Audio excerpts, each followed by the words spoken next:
Radio JAR, a tu lado siempre, presenta.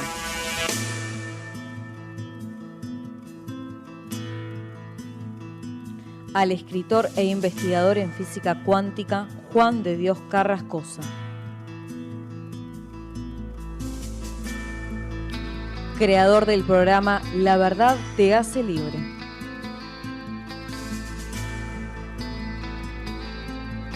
Desde España hacia todo el mundo, el primer proyecto de colaboración entre naciones para el despertar de la conciencia. La verdad te hace libre.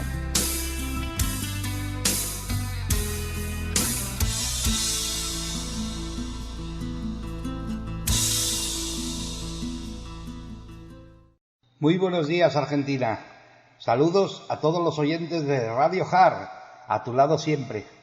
Feliz día desde España, ciudadanos del mundo. Soy Juan de Dios Carrascosa, creador del programa La Verdad te hace libre.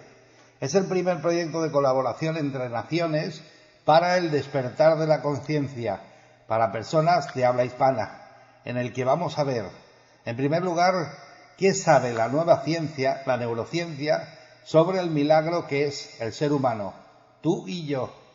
En segundo lugar, cómo ese ser humano se expresa en este maravilloso juego al que llamamos vida y cuáles son, según la neurociencia, las reglas que rigen en este juego.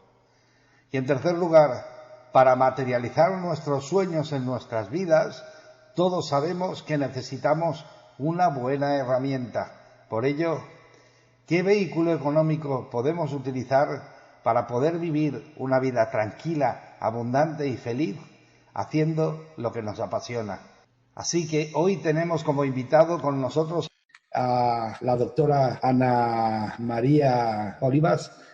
Estoy realmente entusiasmado con ella. Es una persona que tiene una visión muy diferente de lo que es este mundo.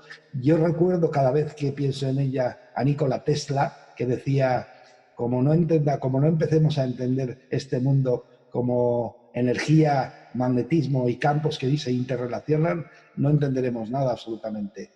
Muy buenas, Ana María. Encantado de que estés aquí con nosotros. Es un placer.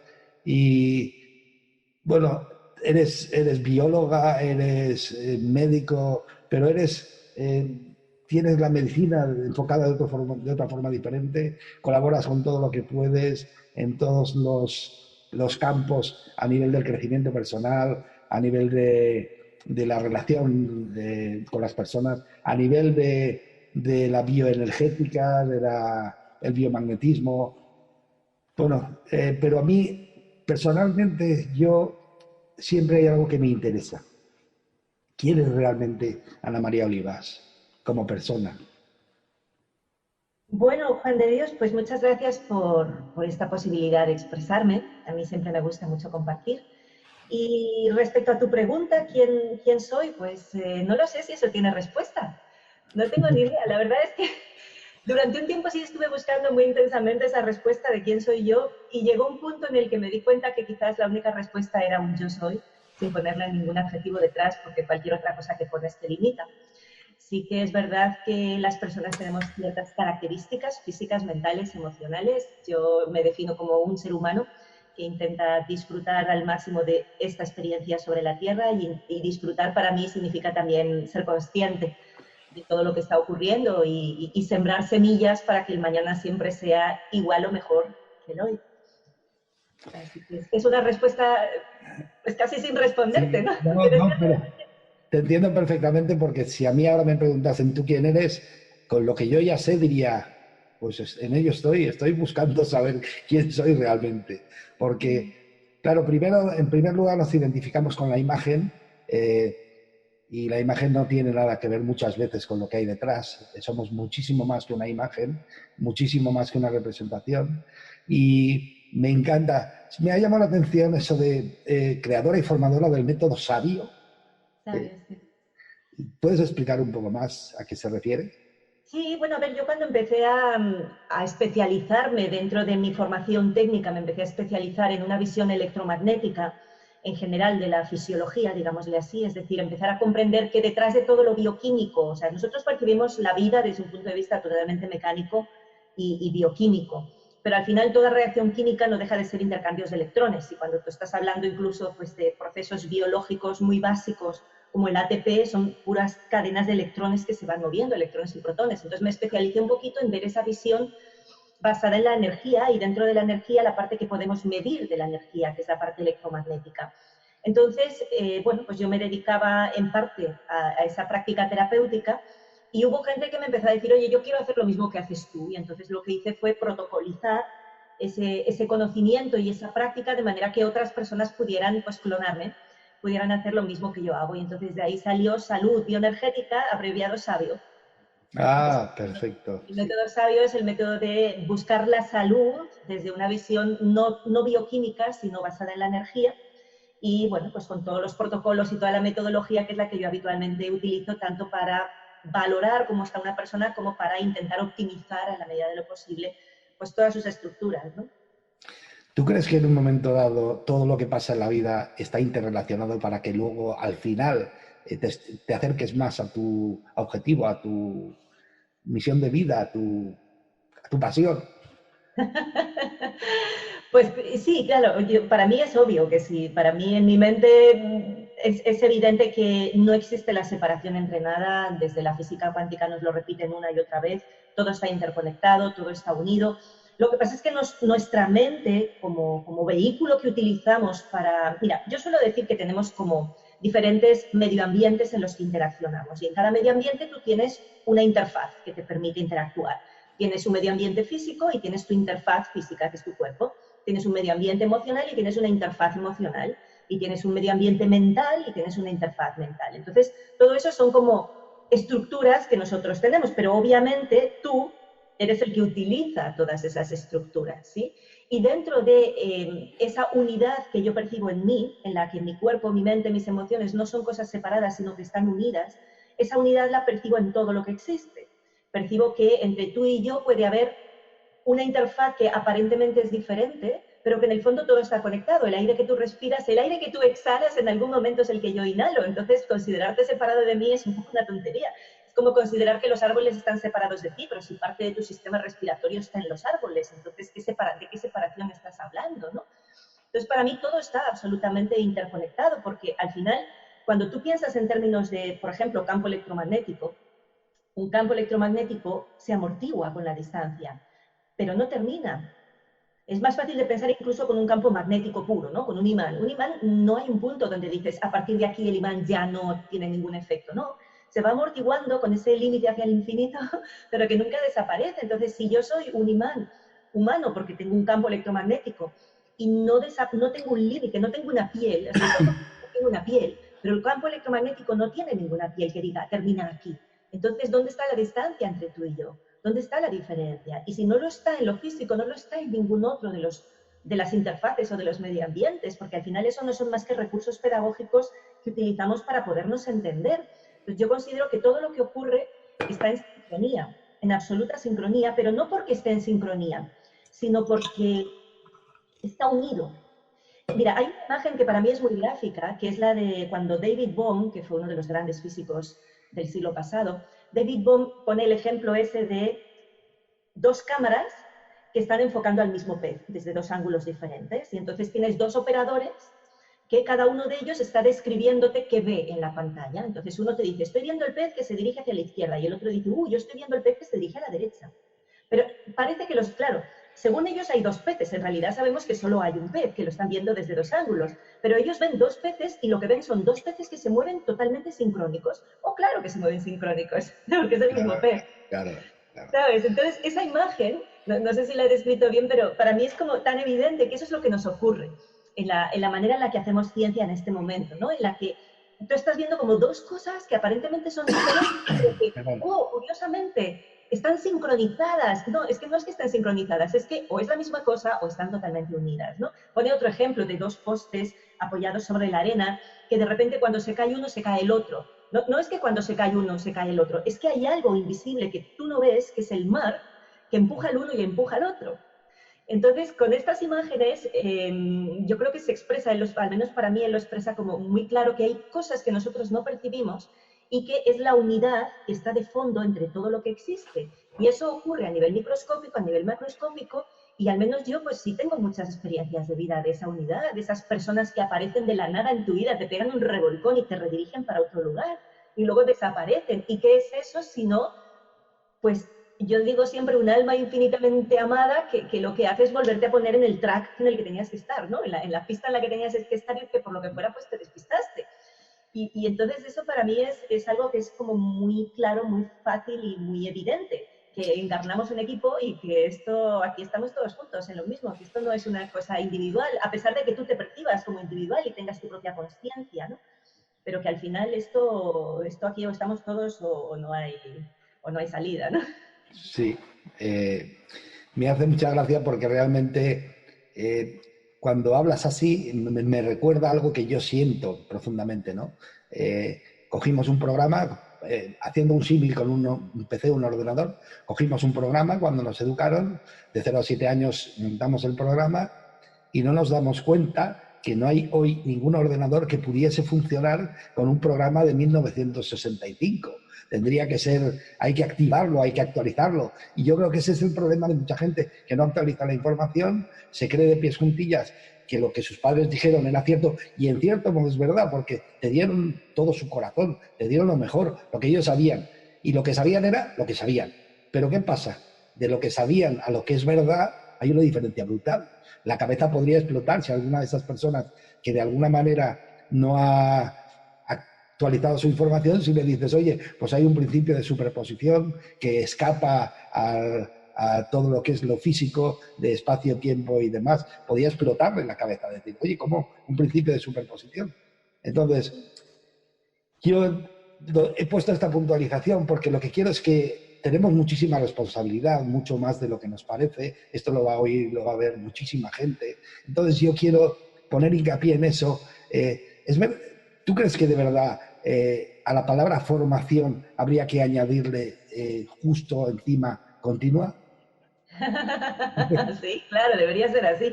Fíjate, ahora estabas hablando y me resonaba un ejemplo que yo he vivido en primera persona, todos hemos vivido en primera persona, que es que cuando eres niño, tus padres te dicen que no hables con desconocidos.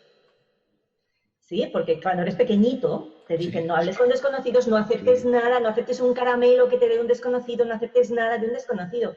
¿Qué tal que viviéramos toda la vida sin hablar con desconocidos y sin aceptar nada de desconocidos? Sería imposible una vida así. ¿Qué es lo que ocurre? Que cuando tú eres niño hay unas reglas muy claras para que tú estés protegido y para que puedas ir descubriendo el mundo con seguridad, pero esas reglas deben irse cambiando, deben irse adaptando a medida que tu conciencia evoluciona. Entonces, eso es como cuando tú estás en un desván y tienes esas lámparas halógenas regulables, entonces tú entras en el desván y pones un poquito de luz. ¿Qué es lo que ves? Poquito. Lo que tienes más cerca. A medida que le vas dando el regulador de luz y vas poniendo más luz, vas viendo más cosas. Entonces, en el crecimiento humano, incluso en el desarrollo estructural del cerebro y en el desarrollo en cuanto a frecuencias del cerebro, hay una escalada, hay una evolución que depende de la edad, como tú bien dices. Entonces, a medida que tu cerebro va ganando banda de frecuencia, va permitiéndose más frecuencias, tú eres capaz de hacer otros procesos y por tanto eres capaz de aprender otras cosas y eres capaz de vivir otro tipo de experiencias. Sabes que las ondas cerebrales empiezan desde 0, algo, porque nunca, si fuera 0 sería encefalograma plano, estaríamos muertos, pero desde 0, algo, cuando estás en un sueño muy profundo, en un estado delta, pasas luego a zeta, que ya estás en unos 4, 5, 6 hercios, que quiere decir que ahí estás en una relajación muy profunda, o en un sueño ligero con sueños. Claro, los bebés viven ahí permanentemente, por eso duermen tanto, porque su cerebro solo puede generar ondas de 0, hasta 8, 9 hercios. No puede generar más, porque en su desarrollo evolutivo están experimentando esas primeras frecuencias. Luego, a medida que van creciendo, van experimentando las frecuencias alfa. Las frecuencias alfa son lo que yo le llamo la mente de un niño. ¿Sí? Tienes que pensar en un niño de 6 o 7 años y tienes ahí lo que es puro alfa. Estar siempre activos, bueno, estar activos pero relajados, sin tener tensiones, en puro entusiasmo, en pura capacidad de aprendizaje, creatividad, la mente súper abierta, esponjosa, pero no hay una mente racional. Entonces, a medida que tú vas creciendo y tu cerebro se desarrolla más, empiezas a tener más capacidad de frecuencias diferentes en tu propio cerebro. Y te vuelves un adulto y eres capaz de hacer análisis y síntesis, cosa que no le pidas a un niño, porque no lo puede hacer. Pero no lo puede hacer, porque fisiológicamente su cerebro no puede generar esas ondas. ¿Sí? Entonces eso es como el regulador de la luz que cada vez se va abriendo más. Y hay otras ondas que son las maravillosas, que son las gamma, que esas son mucho más altas, pero que son las que están asociadas a los momentos brillantes de gozo. Y esas son las que realmente nos curan la mayor parte de las cosas. Entonces, claro que es una formación continua, pero que es una formación que también tiene que ir adaptada a tu propia capacidad y sobre todo a tu consciencia. O sea, lo que no podemos es intentar de repente abrir la luz flaca de golpe, porque entonces lo que vas a hacer es que la persona se ciegue. La persona pierda la capacidad de visión. Que eso a algunas personas les ha pasado con experiencias muy fuertes y muy impactantes de la vida. De repente el regulador dio la vuelta, se puso a tope y yo me quedo como ciego durante un tiempo hasta que empiezo a acomodar la vista y empiezo a ver. Pero claro, si paso de ver todo en blanco y negro a de repente ver todos los colores, puede ser que me pierda, puede ser que pase un momento malo, ¿no? Que aunque sea positivo, pero que realmente pueda ser un momento malo. Sí, dicen que cuando a una persona le das una noticia que excede muchísimo en lo que él es capaz de aceptar, se entra en shock y el cerebro se queda en shock hasta que vuelve a reaccionar. Bueno, me encanta, es un placer hablar contigo, me encanta. Y voy a entrar en un tema un poco más que yo creo que es a ti el que más te gusta. Fíjate, oye, si las tradiciones ancestrales hablaban de que el ser humano cuando se acerca genera cambios en el exterior, ¿por qué cuesta tanto entender eso? Y en cambio uno entiende que si tú acercas un imán a unas limaduras de hierro, las puedes arrastrar o combinarlas o moverlas de una forma diferente. Si nosotros al final somos un imán, ¿por qué me cuesta tanto a la gente eso? Porque no tenemos experiencias directas de vida de ello. O sea, nosotros tenemos experiencias muy mecánicas, de decir, yo cojo este objeto y por tanto lo puedo mover, pero el pensar que mi simple presencia ordena o desordena el entorno, no tenemos esa experiencia tan hecha consciente. La tenemos porque a todos nos ha pasado. Yo trabajé durante muchos años en un laboratorio que era diáfano, quiere decir no había paredes, teníamos varios puestos de trabajo, así como en fila, otros atrás, y yo estaba de cara a la pared y de espaldas a la puerta, ahí de cara a la ventana, tenía aquí una ventana muy grande y tenía la puerta atrás. Entonces yo nunca veía quién venía, pero sí que había veces que estabas trabajando y notabas que algo había pasado. Algo era diferente porque te sentías o más cómodo o más incómodo. Yo creo que a todos nos ha pasado eso, ¿no? El sentir que de repente entra alguien en una habitación y tú te sientes muy bien o te sientes muy mal. Pero no tenemos esa experiencia cotidiana de percibir que por el hecho de que yo esté aquí hay cosas que cambian. No la tenemos. O sea, el tema de la dificultad con la física cuántica es que muchos de los conceptos no son obvios, no son tangibles. Racionales, no son racionales mental. Sí, no son de la manera en la que estamos acostumbrados, ¿no? Entonces, claro, pensar que por el simple hecho de observar las cosas cambian, pues es como un koan, ¿no? Son como los koan estos japoneses en los que dice cuál es el sonido que hace la palma de una mano sola. Y claro, pues te falta la otra, ¿no? Es como que dices, no sé qué decirte. O que suele ser el sonido que hace un árbol en un bosque al caer si nadie lo escucha.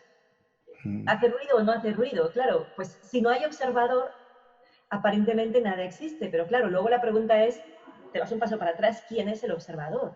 ¿O qué parte de mí es la que observa? ¿No? Y por eso para mí la belleza de la ciencia en este momento es cuando a mí me permite encontrar respuestas diferentes, ¿no? Muchas veces me genera más líos en la cabeza, más que respuesta me genera otras preguntas, pero bueno, de esas preguntas pueden salir otras respuestas también. Pero esa gran pregunta del observador o esa gran observación de que hay un observador que puede modificar y los experimentos están ahí, que lo demuestran a nivel macroscópico, nosotros no tenemos mucho esa percepción. Pero te pongo un ejemplo en el que yo creo que la mayoría van a entender lo que ocurre. Solo por el hecho de observar, la realidad cambia. Eso es el postulado, ¿no? Científico. Entonces, cuando tú imagínate que eres un antropólogo y que de repente encuentras una tribu perdida en el Amazonas que nadie ha encontrado jamás. Y tú te vas a esa tribu, aunque te vistas con hojas de parra, por el simple hecho de que tú estés ahí observando a esa tribu cambia. Sí, está claro. Para mí está claro. Claro. En el día a día no lo tenemos tan claro. Sí que con los niños a veces es más evidente. Los niños juegan de una manera y cuando se sienten observados cambian. Sí. Pero el tema siempre es quién es el observador, qué parte de ti es la observadora, porque si tu capacidad de observación es solo tu mente racional, es muy limitada, tienes la luz muy bajita. Entonces hay que conseguir posicionarse con mucha más distancia, porque la distancia me da más capacidad de ver otras cosas. Y eso es lo que no siempre es tan sencillo. Sí, te entiendo perfectamente y es un tema que a mí me ha apasionado siempre y es porque la gente dice, oye, si yo no soy consciente, realmente no estoy observando demasiado, por lo tanto no estoy creando demasiado. No, creamos siempre, o sea, yo estoy convencido de que un imán es un imán y siempre atrae, aunque tú no seas consciente de ello, tú estás creando tu propia realidad. Entonces yo siempre digo, ¿yo qué puedo ser? Digo, yo orientador, ¿por qué? Porque le puedo orientar a una persona cómo hacerlo de forma consciente, pero enseñarle no, si está creando su vida desde siempre, ¿qué le voy a enseñar? Le puedo orientar, decir, oye, ¿quieres a partir de ahora crearlo de forma consciente? Y estoy hablando a nivel de lo que dice Tesla, de lo que son campos. O sea, tu campo siempre está expandido, siempre está. ¿Qué es lo que sucede? No eres consciente de ello, ¿vale? Perfecto. Pero que lo tienes, sí. Y algo que me apasiona, ya volviendo otra vez a la parte más física, es cierto que una persona viene a tener unos millones de procesos neurobioquímicos por segundo dentro del cuerpo humano, si cuentas células por células. ¿Es cierto eso? Sí, supongo que eso es como intentar contar los granos de arena de una playa, ¿no? O intentar contar las Sí. estrellas del cielo. Sí que es verdad que el cuerpo hace infinitas, no infinitas, pero bueno, un número increíble de reacciones químicas a cada instante. Cada una de esas reacciones químicas tiene una frecuencia asociada, ¿no? Y entonces eso es como, yo muchas veces lo comparo, bueno, lo leí una vez en un libro de May Wan Ho que me encantó, que habla de que la vida es como una jam session. Una jam session en un piano o en una capacidad de música de 72 octavas, que eso es mucho más de lo que tiene un piano normal, sí. 72 octavas donde cada uno de los diferentes partes que forman esa jam session es un músico extraordinario, experto en su instrumento y que está improvisando a cada instante, siempre nuevo, pero siempre en armonía con el todo. Entonces la vida solo se sostiene cuando permite la máxima libertad o la máxima expresión de la libertad individual en un contexto de armonía general, en un tono. Cuando tú quieres improvisar en música, dices, pues vamos a improvisar alrededor del sol mayor, ¿vale? Entonces, a partir de ahí, tú buscas la primera, la tercera, la quinta, la segunda disminuida, lo que sea, pero tú vas jugando en un tono, en una armonía básica. O vamos a hacer estos cambios, ¿no? Y entonces el resto de músicos lo que hace es escuchar lo que tú haces y a partir de ahí acepta y sigue. No juzgues, acepta y sigue, tira, escucha y sigue. ¿Sabes? Entonces, para mí esa imagen me gusta mucho porque aplica a lo fisiológico, eso lo puedes aplicar a cada una de las reacciones bioquímicas que ocurren en tu cuerpo, lo puedes aplicar a los sistemas, al sistema cardiovascular en coherencia con el sistema respiratorio, y eso es lo que hacemos cuando buscamos variabilidad de ritmo cardíaco y hacemos esos estudios de cómo entrar en coherencia a través de la respiración, por ejemplo. Pero eso aplica también a una pareja, a una familia, a un aula en una escuela, a una empresa, a una ciudad y, si quieres, al planeta entero. Sí, sí. Entonces, todas esas reacciones individuales, tanto a nivel molecular como celular, como orgánica, como supraorgánica, como social, todo eso se basa en esa capacidad de la máxima libertad individual en un contexto de armonía global. Pero claro, para eso tienes que escuchar. Y para eso tienes que saber un poquito de armonía también, porque no puedes improvisar si no tienes un poquito de conocimiento de las cosas, ¿no? A pesar de que haya un instinto para muchas personas, pero cuanto más sabes, más posibilidades tienes y más vas a disfrutar. Sí, estabas hablando del jazz, es una forma de que los músicos siguen al primer músico, y estabas hablando de eso que a veces dicen, mira, este chico o este hombre de pequeño se le escapó el ritmo del cuerpo, también estabas hablando. Sí, tú te preguntarás, oye, ¿y por qué este hombre me ha hecho esta pregunta ahora? Pues ha sido una pregunta muy sencilla, porque fíjate, cualquiera que tenga dos dedos de frente dice, oye, si hay dentro de mí un gigante que es capaz de hacer esas funciones, porque claro, yo siempre he pensado, si a mí me dejasen, mi guía me dejase que yo me encargue de mis pulsaciones del corazón y de mi respiración de forma consciente, tardaría microsegundos en caer tumbado en el suelo. Entonces, digo, si hay un gigante al lado mío que está llevando todos esos procesos y los lleva de una forma increíble, ¿por qué nos cuesta tanto confiar? ¿Por Sí, qué nos cuesta tanto confiar? sí, esa es la reflexión, ¿no? La puedes aplicar al cuerpo humano, la puedes aplicar a las estrellas. Si el sol sale cada mañana, ¿yo por qué me preocupo de nada? Sí, ¿Sabes? efectivamente, sí. Si la Tierra nunca se estrella, si la Luna nunca se estrella contra la Tierra, ¿para qué me estoy preocupando de las cosas? ¿No? Es como esas imágenes que a veces ves en los posts de Facebook en la que ves ahí las estrellas y una flechita que dice, usted está aquí, te señala ahí como una cosita pequeñita y dice, a ver, todos los que tengan todavía tanta arrogancia que se posicionen en el espacio y vean que quizás no somos tan importantes, ¿no?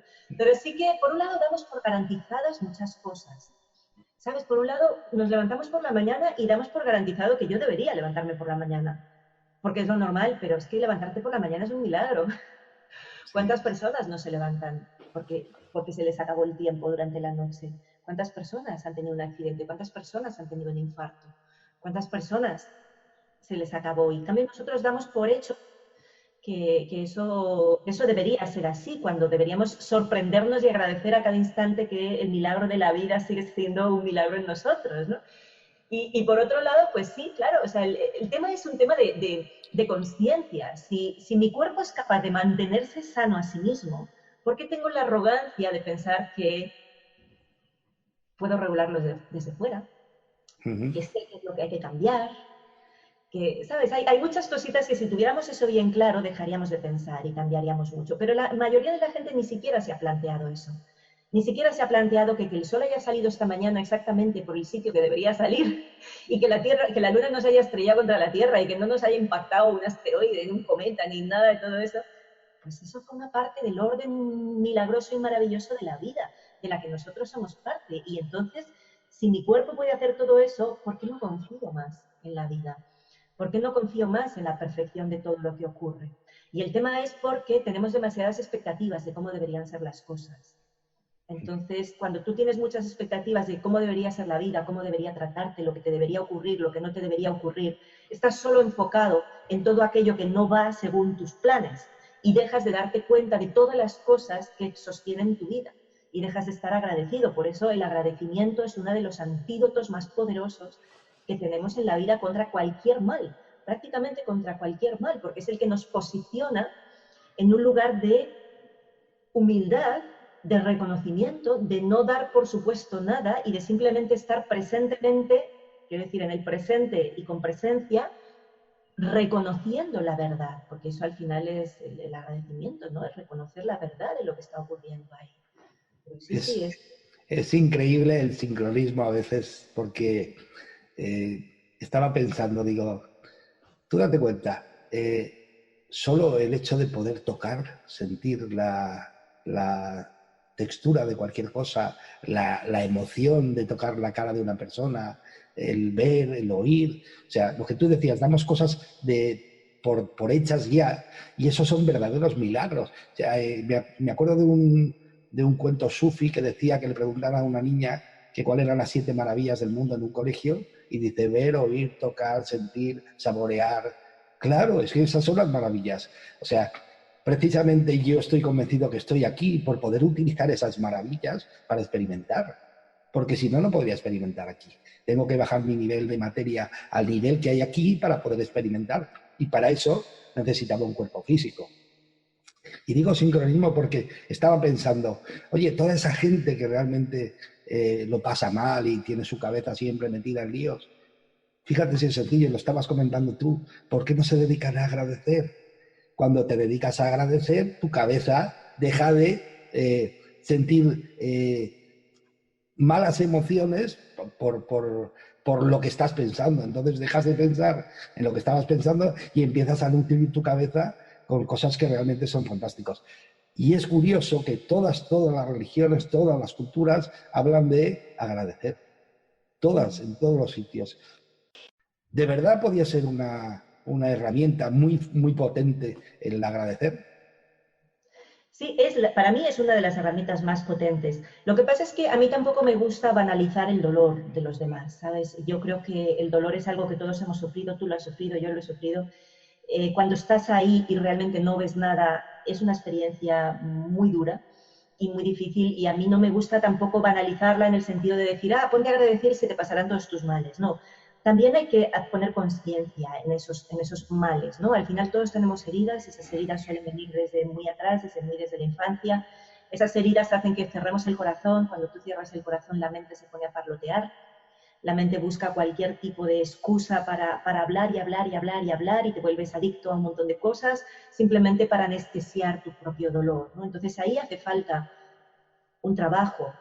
Y yo siempre suelo decir que para mí mi trabajo normal, o sea, mi trabajo diario y cotidiano, en el que yo estoy comprometida al 100%, es en cuidar mis vehículos. Y en eso incluyo sobre todo a mi estructura mental. ¿Por qué? Porque la mente es muy poderosa. La mente te lleva al cielo o te lleva al infierno. Depende de qué onda se esté eligiendo en ese momento, pero tenemos la capacidad de elegir y tenemos la responsabilidad de entrenarnos. Igual que cuando de los 6 meses a un año la gente aprende a andar. Los niños aprenden a andar, más o menos, ¿no? Durante el primer año de vida, la mayoría de los niños ya caminan. Eso es un desarrollo espectacular de capacidad de movimiento de tu cuerpo físico. Y hasta los, no sé, 3 o 4 años sigues, y luego ya la psicomotricidad más fina, hasta que aprendes realmente a manejar muy bien ese vehículo físico. Igual te lleva 7 años de tu vida. Entonces luego te toca otros 7 años más para para empezar a manejar tu vehículo emocional. Y por eso los adolescentes son tan emocionales y les cuesta tanto y manejan tantas rabias y tantas cosas, porque ahí llevas desde los 0 hasta más o menos, por hablar de septenios, ¿no?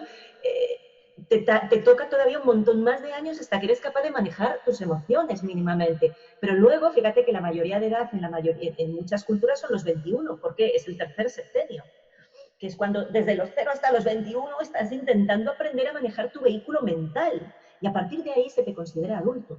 Se le supone. Sí, se te supone. Se le supone. Pero claro, en una cultura como estamos nosotros, en la que vamos muy retrasados, porque se estimulan determinadas áreas cerebrales por nuestra cultura, en la que se basan en la memoria, se basan en, a veces, el análisis, muy pocas veces la síntesis, menos veces todavía la crítica, pero se desarrollan, solo se hipertrofian determinados procesos a costa de pues, un analfabetismo emocional muy grande. Y entonces, ¿qué es lo que pasa? Que tú llegas adulto y todavía no tienes ni idea de cómo gestionar tu propia rabia, de cómo gestionar tu propio dolor. Confundes el dolor con la rabia. No sabes ni siquiera ponerle nombre a las emociones y sigues hablando desde el es que tú. No, todas las frases, yo estoy con mis hijos ahora enseñándoles que todas las frases empiezan con yo me siento o yo estoy. Nunca empiezan con tú eres. Jamás, porque si empiezas con tú eres, o la vida es, o esto es, si empiezas desde fuera, estás poniéndole todo el poder, le das la responsabilidad al otro, pero entonces tú eres una simple víctima, entonces no tienes ningún poder. No, la gente ya un poquito más mayor, y vosotros ya sois mayores, empiezan todas las frases diciendo yo me siento de esta manera, o yo estoy de esta manera, o esto me está... Siempre desde el yo cómo me siento. ¿Por qué? Porque es la única manera de que yo tenga la responsabilidad, pero nadie nos ha enseñado a hacer eso.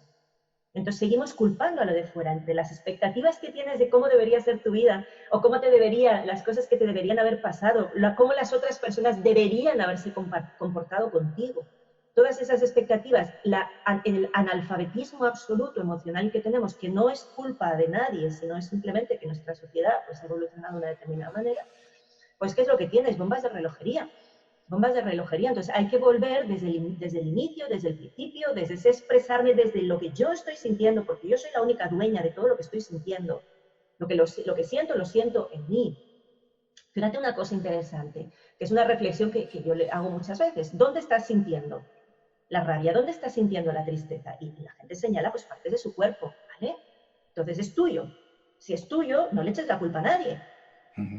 Porque si eres capaz de darte cuenta de que eso es tuyo, podrás hacer algo para cambiarlo. Pero mientras sigas considerando que la culpa es de otro, del cha-cha-cha, no vas a poder hacer nada para cambiarlo. Entonces, o asumes tu responsabilidad o eres una víctima que no tienes ningún poder. Pero hay veces que esos procesos requieren un acompañamiento pues muy cuidadoso, muy, muy cuidadoso, ¿no? Como una partera que está ahí, eres tú el que tienes que nacer. Eres tú el que tienes que hacer el proceso, pero yo estoy ahí vigilando y cuidándote para que todo ese proceso se pueda hacer de una manera lo más amorosa posible, lo menos violenta posible. ¿sabes? Pero sí que, volviendo a lo que decíamos, que todo esto venía por lo que te decía de que no me gusta banalizar el dolor de la gente, porque yo sé que el dolor puede ser muy intenso, lo sabemos, y el que está ahí no ve otra cosa, y al que está ahí no hay palabras. No hay palabras. Cuando tú estás sufriendo tanto, no hay ninguna palabra que te consuela. Como mucho, lo único que te puede consolar es un abrazo de alguien, un abrazo honesto y amoroso de alguien, pero las palabras ahí no sirven de nada, ¿sabes? Pero sí que para los que medianamente nos manejamos mínimamente, sí que deberíamos ser conscientes de que igual que voy al gimnasio a ejercitar mi cuerpo físico, igual que alimento mi cuerpo físico, debo alimentar mi cuerpo emocional con una serie de emociones y mi cuerpo mental con una serie de pensamientos. Entonces, mi trabajo es que cada mañana yo me levanto y elijo tener pensamientos positivos. Elijo anclarme en el agradecimiento, elijo levantarme y lo primero que hago es bendecir que sigo viva. Y miro en la habitación de al lado y mis hijos también siguen vivos, pues entonces el agradecimiento ya es infinito. ¿Qué más puedo hacer que empezar el día y comiéndomelos a besos de decir, estamos vivos chicos, esto está genial, pues vamos a aprovechar este día, vamos a aprovechar este día. Eso te puede marcar, solo ese pensamiento puede hacer que toda tu vida cambie. Sí, eso me refería, que el agradecimiento te puede cambiar la vida completamente. De hecho, la cambia. Está Pero fíjate demostrado. que la mayoría de las personas se levantan por la mañana y lo primero que piensan es, ay, no he dormido suficiente, ay, estoy cansado. El primer pensamiento que pones en tu mente es de carencia, es de Sí, escasez. sí, No he sí. dormido suficiente, estoy cansado. Si De pudiera, toda- me quedaba a dormir. de todas formas, tiene gran responsabilidad la educación que hemos elegido entre todos, me refiero, porque no hay nada que sea casualidad. Entonces, hemos elegido una educación en la que nos sacamos a nuestra parte espiritual, nuestra parte energética fuera, y entonces solo aprendemos de nuestra parte material, de la memoria, etcétera, etcétera. ¿Qué pasa? Luego tenemos un tic subconsciente de que todo está fuera, de que no hay nada dentro. Hay que curarse fuera, hay que hacer algo fuera. Te tienen la opinión de los demás, da pánico. ¿Por qué? Porque ellos tienen la opinión, no yo. Y entonces, claro, eso empieza, y por eso te decía, creo que deberíamos de poner formación continua, todo junto, y una como dicen ahora la gente joven que entiende de ordenadores, hay que actualizar el sistema, lo tenemos caduco. ¿Por qué? Porque ahora tú le dices a una persona, esto que voy a decir, que tú lo sabes que es cierto, tú eres el responsable de tu propia realidad física entera, tú eres el responsable. Tienes que alimentar el cuerpo físico, tienes que alimentar el cuerpo emocional y mental, pero tienes que alimentar el cuerpo espiritual o energético. Entonces, ¿cómo una persona puede estar viendo basura, comiendo basura mental, viendo al ciclo de un ojo? Me acuerdo de la filosofía de los cuentos griegos, ¿cómo se llama? Bueno, es igual. Pero me acuerdo de esa historia que era el cíclope de un ojo y cómo se está viviendo hoy. O sea, la única solución de que la gente tenga capacidad de reacción es que pinche ese ojo, que apague la tele. ¿Sabes? Sí, yo creo que todos esos cuentos eran realmente de culturas que han vivido, que desaparecieron y nos quisieron legar cómo podíamos salir de ciertas situaciones, ¿no?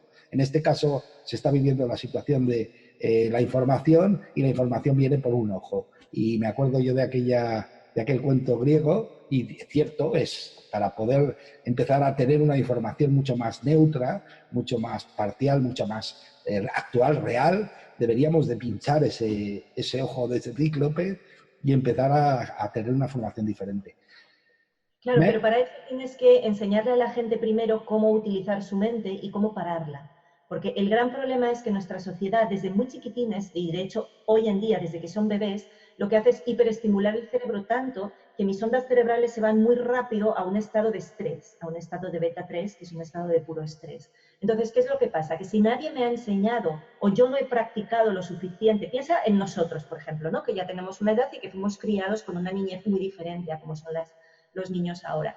Nosotros fuimos bebés en esos delta Z muy bajitos, semidormidos, fuimos niños en ese alfa juguetón, en ese alfa entusiasta, capacidad de aprender de memoria de todo.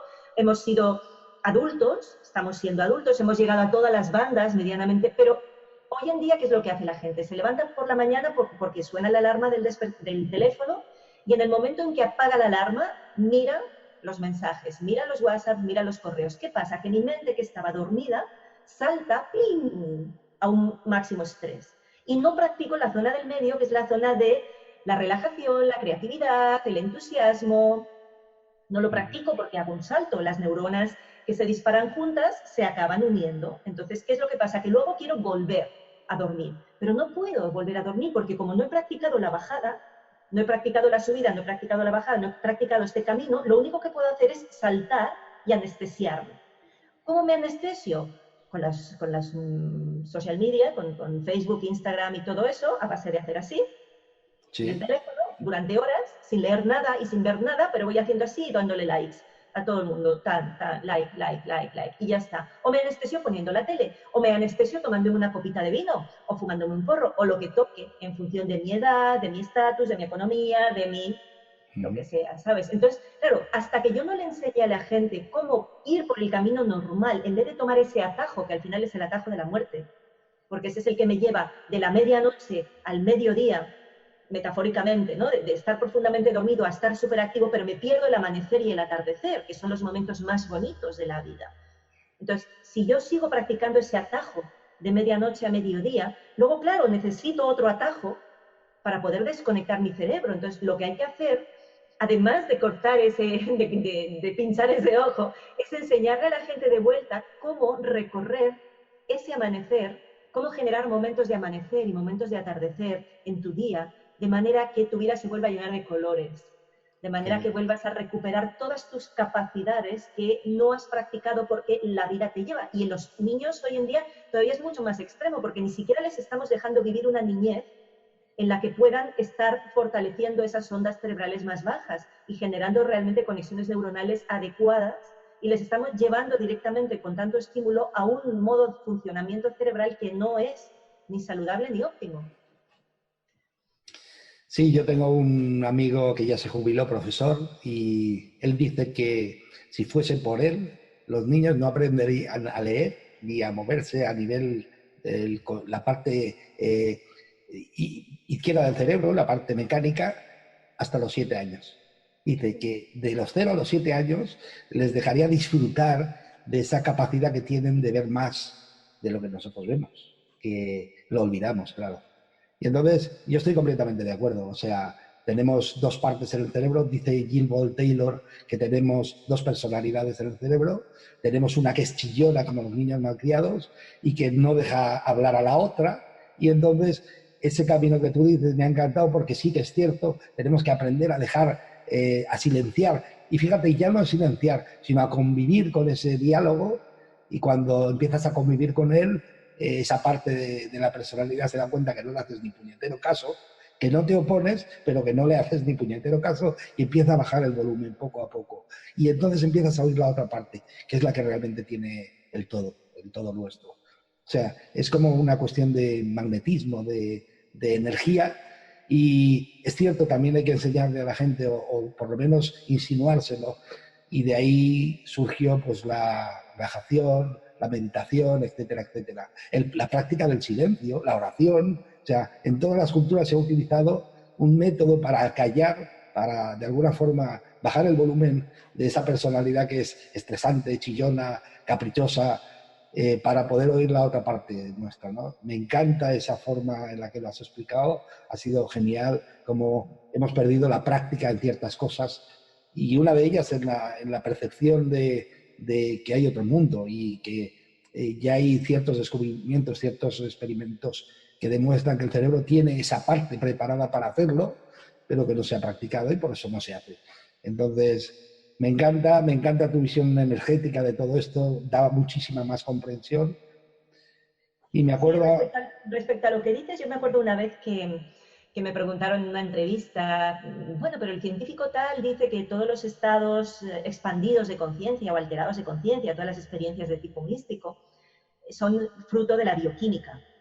Y claro, yo le digo, mira, cuando una persona me dice eso, lo primero que me surge es la tristeza de saber que esa persona nunca ha experimentado ese estado. Porque Sí. si en algún momento de tu vida has experimentado una pequeñísima expansión de tu conciencia, no dudarías jamás de que eso es lo más real que hayas podido vivir, mucho más real que la vida real. Sí, sí, Y lo sí. que sí es evidente es que toda experiencia necesita un soporte material. O sea, nosotros estamos aquí, tenemos un cuerpo y tenemos una bioquímica maravillosa y eso es lo que nos permite tener experiencias, ¿no? Candace Pert nos enseñó que todo lo que percibimos como emociones pues son moléculas, que además son las que luego literalmente alimentan tus órganos. O sea, que tú literalmente, tus células están comiéndose tus emociones. Así que fíjate la responsabilidad que tienes ahí, de qué emociones son las que cultivas y cuáles son las que aprendes a dejar fluir rápidamente para que tus células no se envenenen todo el tiempo con eso, ¿no? Pero toda experiencia necesita un soporte material y sí que hay mucha neurociencia, bueno, hay una cuanta, no muy conocida, pero hay una cuanta neurociencia de la mística.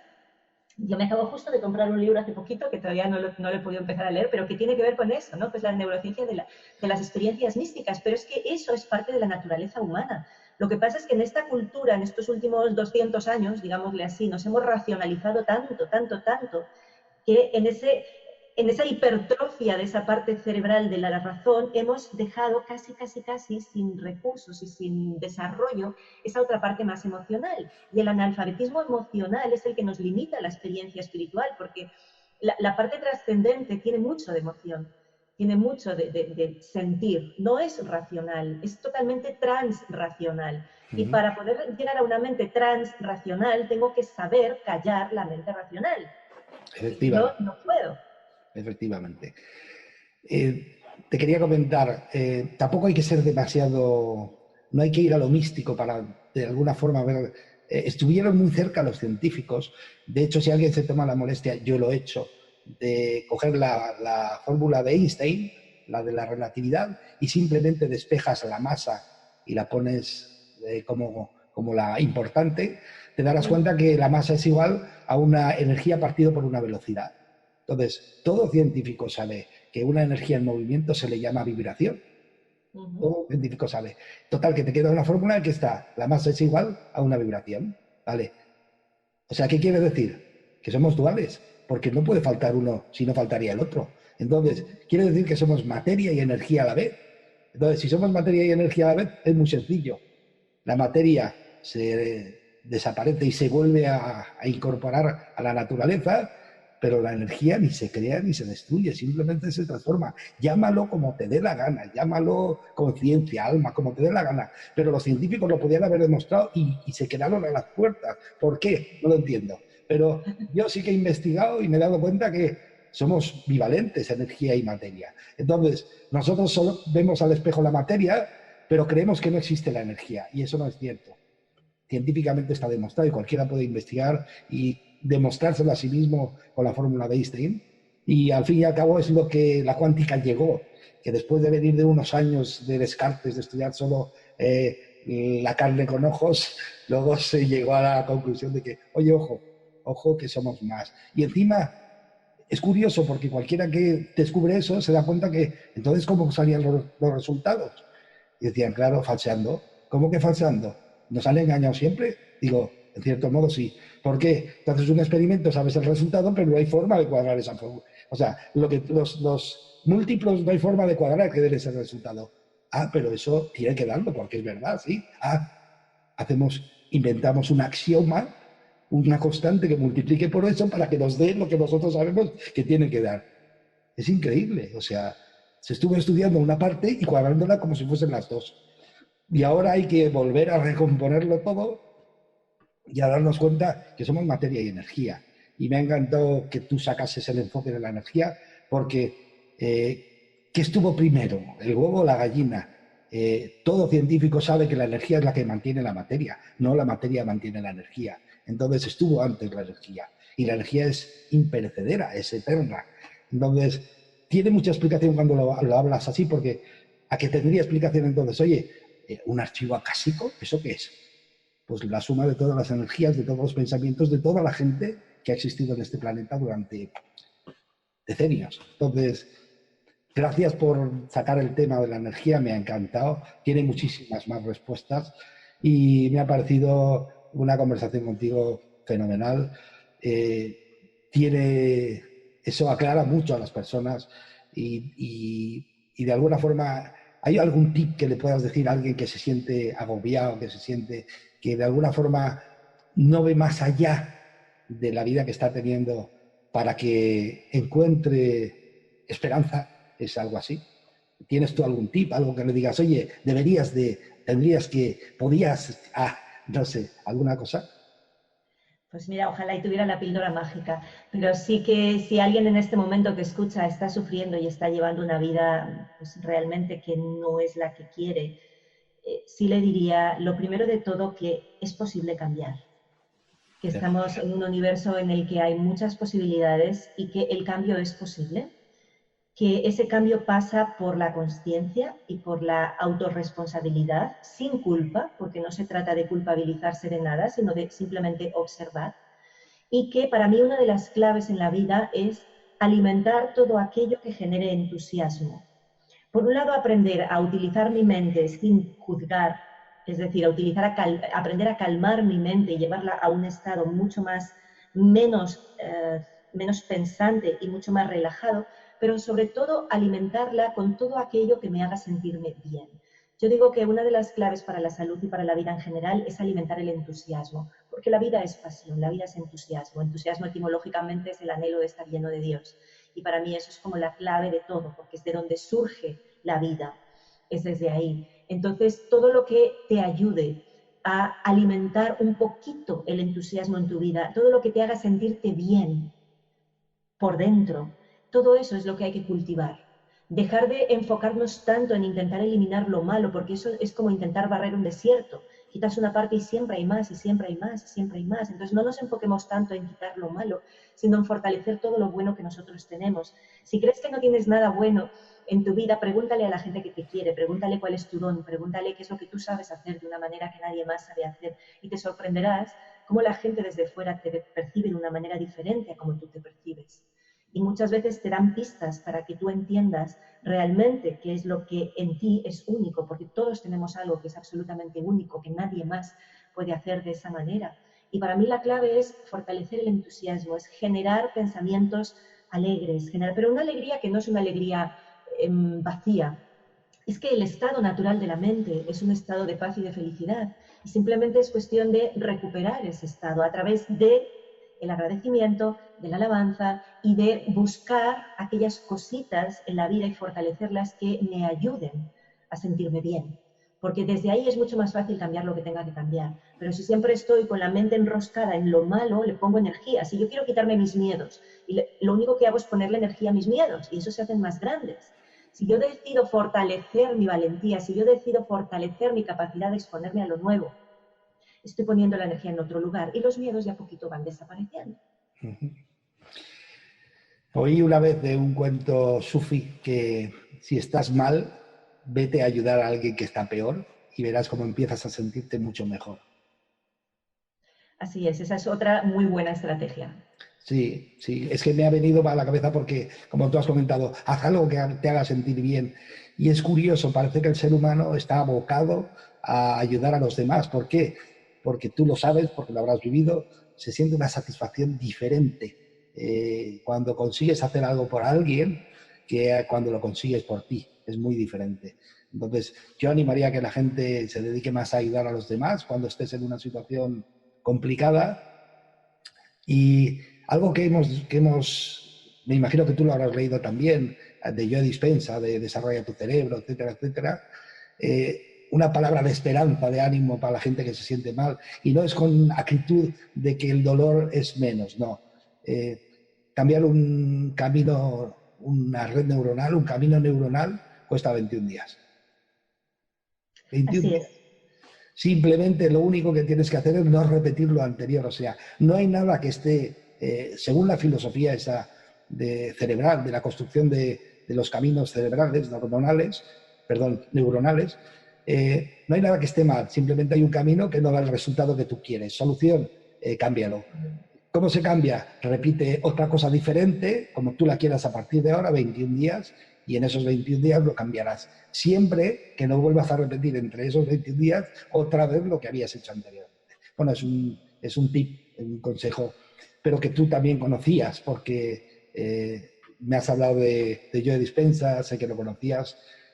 En fin, que este mundo es apasionante, que no conocemos la mitad de la mitad de la mitad de la mitad de lo que somos, y que animo a toda la gente a que lo descubra y que escuche conferencias como las de Ana María Olivas, porque son muy fáciles de entender, te lleva a la parte que realmente es fácil de comprender.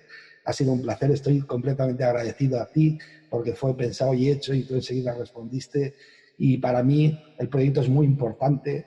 Creo que va a ser, o por lo menos es mi ilusión, que sea un proyecto enorme. Te diste cuenta que te dije, no me importa en sí tanto el resultado como que el mensaje sea bonito, que sea capaz de llegar a la gente. Y yo creo que entre tú y yo lo hemos conseguido hoy. Estoy eternamente agradecido por ti, por lo que me has hecho. Y simplemente, si te queda alguna cosita que decir a la persona que te esté oyendo en estos momentos, independientemente de la edad que tenga. Que nos anclemos todos en el agradecimiento, que nos anclemos en dar las gracias desde que nos levantamos por la mañana hasta que nos acostemos por la noche, y que le recordemos a las personas que las queremos, porque esa es otra de las cosas que también damos por supuesto, y salvo el día de San Valentín, que entonces es el único momento que realmente sí todo el mundo hace esa explosión, pero recordarle a la gente que quieres, que las quieres, es algo que también nos llena a todos de alegría. Que a mí nunca me ha gustado, tener que regalar por obligación. No, yo prefiero una rosa, una flor, una nota bonita, un día que nadie lo espera, es mucho mejor que, claro, como tienes la obligación de regalar, y nunca me ha gustado. Creo que es mucho más natural las cosas, ¿no?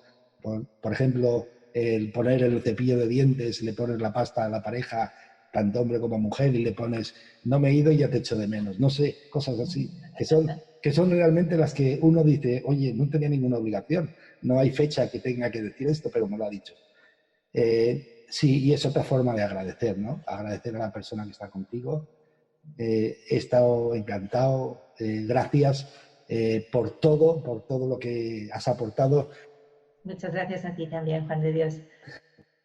Así que ha sido un placer estar con vosotros y os invito a seguirme en el siguiente programa.